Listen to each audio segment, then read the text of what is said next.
Good afternoon to you all.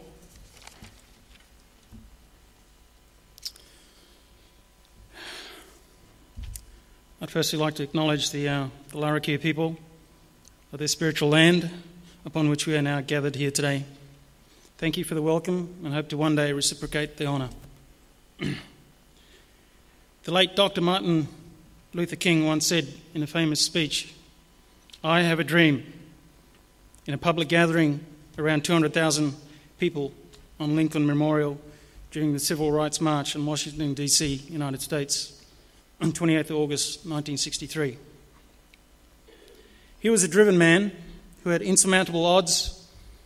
and obstacles to overcome, but he believed in what he was doing was morally, ethically and principally right, and he pursued it without fear for the collective good of the racially segregated coloured people and for the long-term interests of the United States as a nation. Unfortunately, he was senselessly and tragically killed by a short-sighted individual at the expense of the coloured people for whom he championed to empower them with equal rights based on the provisions of the United States Constitution, and consequently, in the pursuit of his dream, he never got the chance to live it out. But the legacy he created lives on and has become an inspiration to many the world over, regardless of race, creed or colour, to this very day. I too am one of those inspired people who had a dream, like all of you here today, who have your own personal dreams and aspirations from different Indigenous, ethnic, professional, cultural, economic, social and political backgrounds. 25 years ago, when I started out in pursuit of my passion and dream, knowing too well the challenges and obstacles I would encounter along the way as an Indigenous Papua New Guinean of mixed parentage, and more challenging, being a surfer based on the stereotypical perception of surfers, I had no idea I'd be given a chance to one day stand before a distinguished audience here today from around the region to share my experience, of which I am humbled and thankful for to Chairman John King and an organising team for considering me.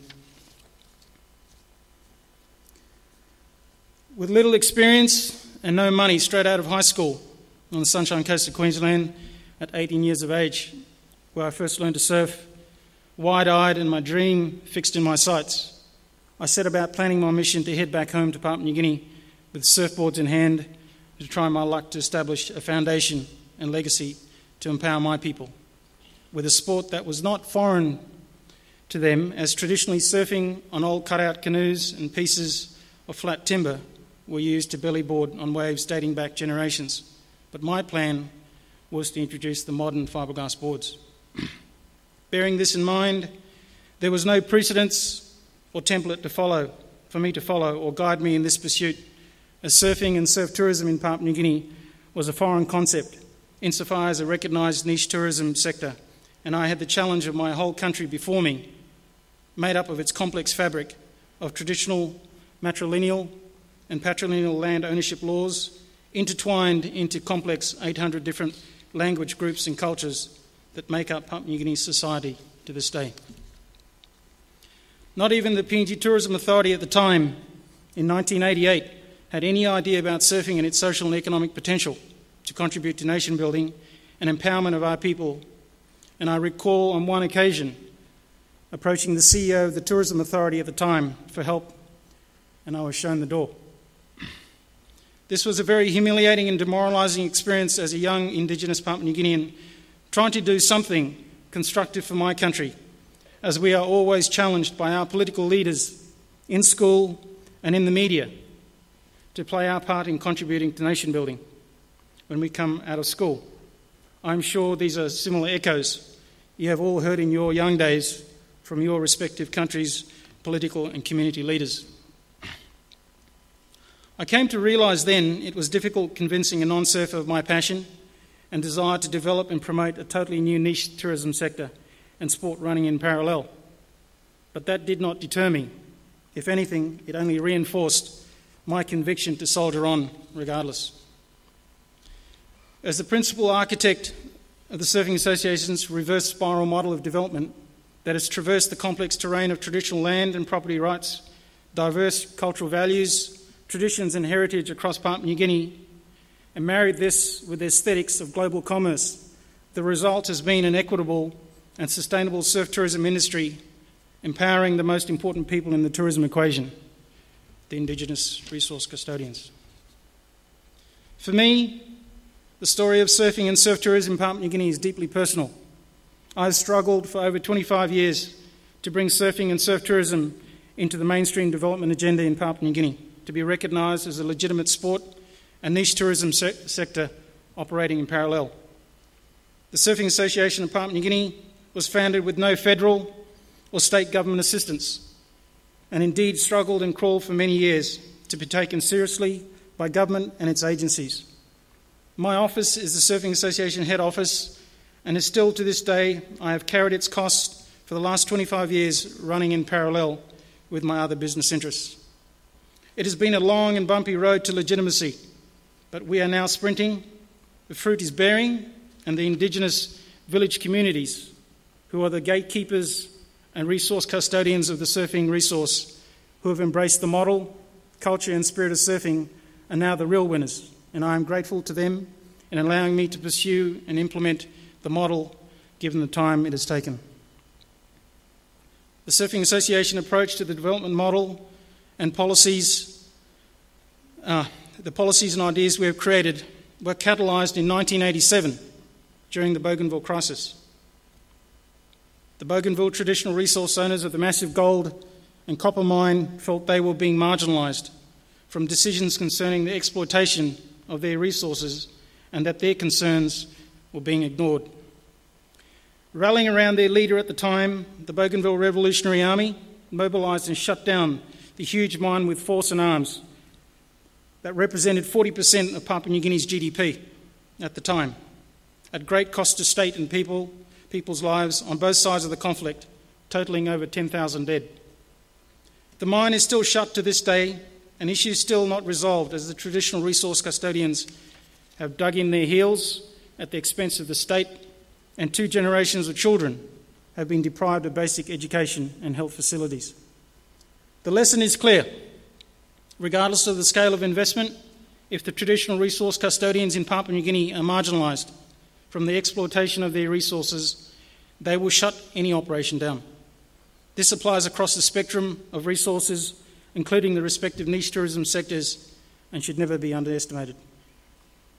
It was with this in mind, and always respectful of the traditional customs and protocols whilst I was at school on the Sunshine Coast, Australia,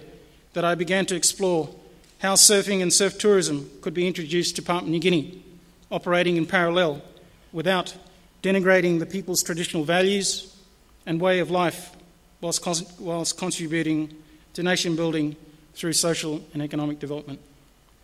There was no precedent, existing model or textbook to follow, simply uncharted waters that had to be tested at a calculated risk. I knew I didn't want to be held responsible as an architect of destruction of our unique culture and traditions by replicating the surf tourism models which have failed so many resource custodians in other developing nations. However, little did I know then that it would take more than 2 decades and burn a huge hole in my pocket to create, implement and fine-tune the model to the stage we are at today. Today, I believe we have got the mix right, and our regional neighbours and host of NGOs, academics and multilateral agencies have visited Papua New Guinea to see what we do as cutting-edge global best practice. In the case of Papua New Guinea, 97% of the land is owned by the traditional resource custodians. Even the reefs are owned by the traditional people, as is enshrined in our National Fisheries Act. The Bougainville crisis showed us that imposing development from the top down will not work. Many established niche tourism industries, despite their large size and financial success, continue to experience strained relationships with the Indigenous resource custodians because of the top-down approach they employ. The Surfing Association model has developed an alternative bottom-up, or what I have termed the reverse spiral model of development, which requires working in consultation with the traditional resource custodians and including them in all facets of the industry, even though it can be laborious, costly and time-consuming. They are the gatekeepers, and this fundamental fact must be respected at all times and never underestimated. You all here today would not let anyone pass through your front or back gate in your home without your express knowledge and permission. Correct? 25 years on since foundation, the Surfing Association now boasts 17 local and international corporate members who see value in the Surfing Association as a strategic partner, and a thriving surf tourism industry attracting over 1,300 inbound surfers from around the world, with many repeat clients dating back 15 years and growing. In addition, we also have 10 affiliated surf clubs located at the village community level, located in 5 provinces around Papua New Guinea, representing over 500 Indigenous male and female surfers and growing. Through these affiliated surf clubs, Surfing Association PNG has implemented its long-term plans for promoting the sport of surfing at the village community level and nurturing international surf tourism in parallel. This network represents thousands of people working in partnership as the local resource custodians with the Surfing Association. To make it clear, anyone going surfing off the beaten track in Papua New Guinea can go surfing off the beaten track in Papua New Guinea. However, where there is a commercial operation established in place in any of the Surfing Association's coastal village communities, the Surfing Association has endorsed its policy of the unique surf area management plan in partnership with the traditional resource custodians. This policy ensures a quality surf experience for the inbound visiting surfing tourist by controlling visitor quota numbers and the distribution of levies charged to all inbound surfers to the traditional resource owner plans of the surf area management plan agreements. Essentially what it is a user pay system that ensures a win-win for the inbound surfing tourist and the traditional resource owners in lieu of uncrowded waves which surfers are always in pursuit the world over. And the levies that are generated are channelled via the Surfing Association and reticulates directly to the traditional resource custodians. This bypasses the bureaucrats and politicians who tend to become the bottleneck in development at the rural level. And in this case in Papua New Guinea, as we mark 36 years since independence, our people in these coastal village communities are now witnessing what we surfers are capable of delivering. The Surfing Association now has 6 operational surf area management plans strategically located around Papua New Guinea in our premier surfing destinations, and are proving to be very popular with repeat business of inbound surfers from around the globe seeking out that uncrowded wave, knowing that the levy of 10 Aussie dollars per day, or 30 kina, the equivalent per day they are being charged, is going directly to help the communities that are the protectors of the pristine surfing locations. Where once the reef was only used for play and subsistence fishing, traditional resource owners can now realise a sustainable and equitable source of income through the surf area management plan agreements forged between the Surfing Association and our partner commercial operators. It is indeed a win-win for all, and a major shift in the pendulum from the current situation in many surf tourism destinations around the globe, where Indigenous resource custodians live in abject poverty adjacent to million-dollar resorts and unfortunately are mere bystanders in their own land. With the support of the local resource custodians, the Surfing Association's surf area management plans have also fostered a sense of ownership of the reefs by local communities who now protect them against damage from unsustainable fishing methods like dynamiting and cyanide poisoning, as they know that tourists who pay to surf will also dive and fish the same reefs. This unique, organically created PNG bottom-up approach model has drawn the attention of our regional Pacific neighbours, including the World Bank, who through the IFC funded the Surfing Association Development Master Plan. International recognition and legitimisation of the Surfing Association model of tourism development is testimony to our commitment to protect and preserve our traditions, culture, unique tourism attractions and way of life of our Indigenous communities.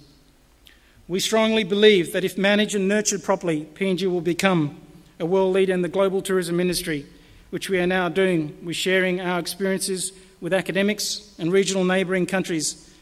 for the collective benefit of their respective Indigenous resources custodians and commercial operators. I'd like to send out a challenge here today To those of us Indigenous people gathered here today and around the region who have had the luxury of a good education and an interest in tourism, that we are morally and ethically obligated to contribute to nation building in a sustainable and equitable manner, to protect the wishes and rights of the traditional resource custodians, and to ensure that tourism development does not make destination communities bystanders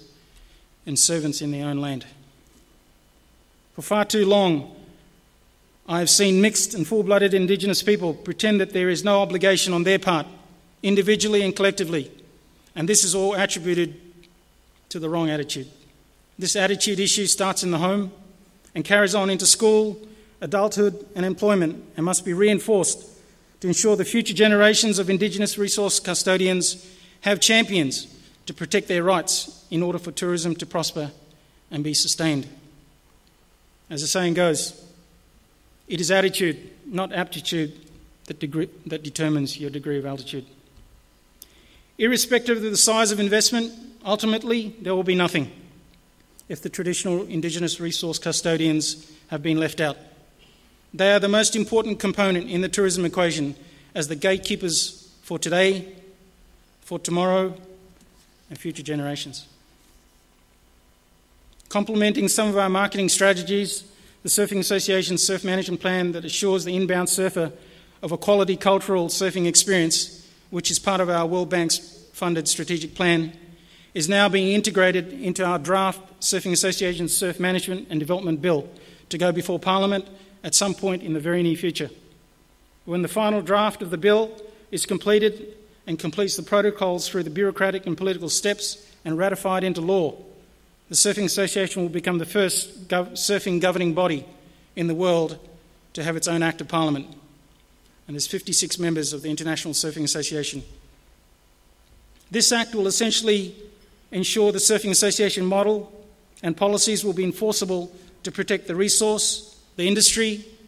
and traditional resource custodians from exploitation in the future.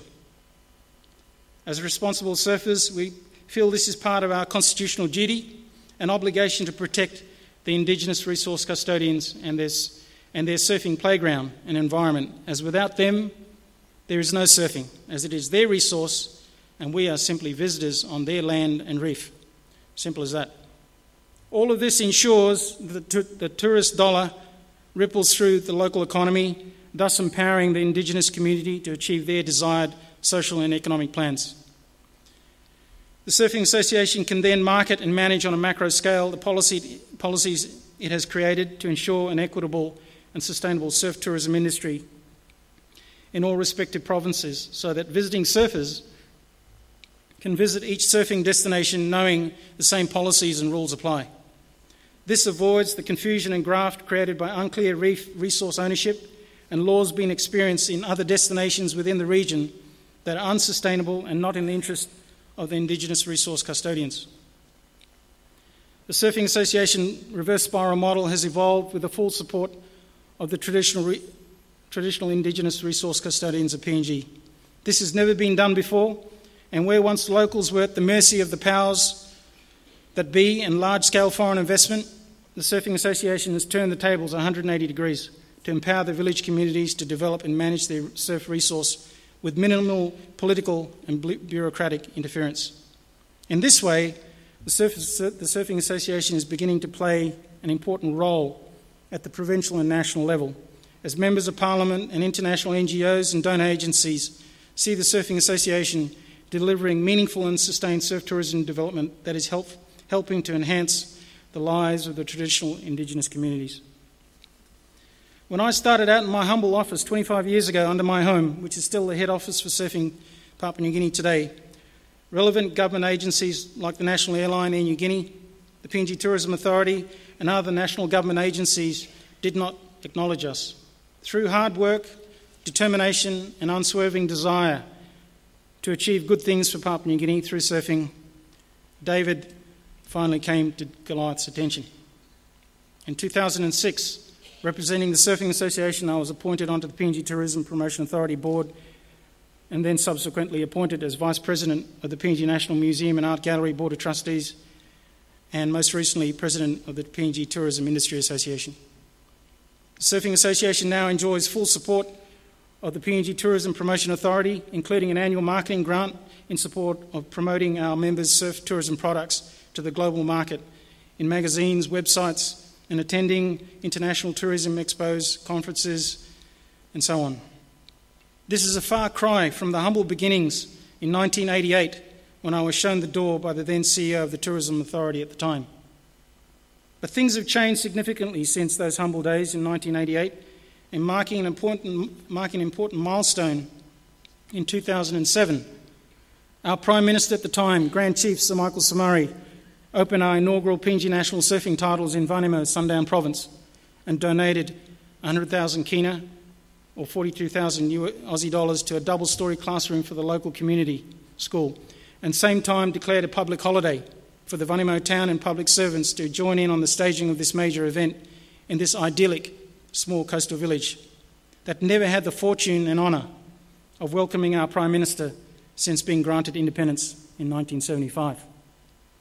Grand Chief Sir Michael Somare went even further in his speech to pledge his unwavering support for our planned Surfing Association Surf Management and Development Bill when it is tabled before Cabinet and Parliament for consideration. This same support we enjoy with the current national government, and we are very grateful for this, even though we continue to maintain an arm's length approach at all times to ensure our integrity and policies are maintained and not compromised. The Surfing Association has also received unprecedented support and a strong advocate in one of our senior Supreme and National Court judges, His Honour Justice Nicholas Krirawam, who is the founder and patron of the Tapira Surf Club of Madang Province. Recently, the SBS Pacific Pulse program covered this unique story, and we are very proud to be able to have such a high-calibre judge in our midst, actively participating in the sport of surfing, which I believe does not exist in any of the other 56 members of the International Surfing Association, world's governing body of surfing, let alone other sporting codes. The Surfing Association has shown how we have taken the sport of surfing over the last 25 years and integrated a unique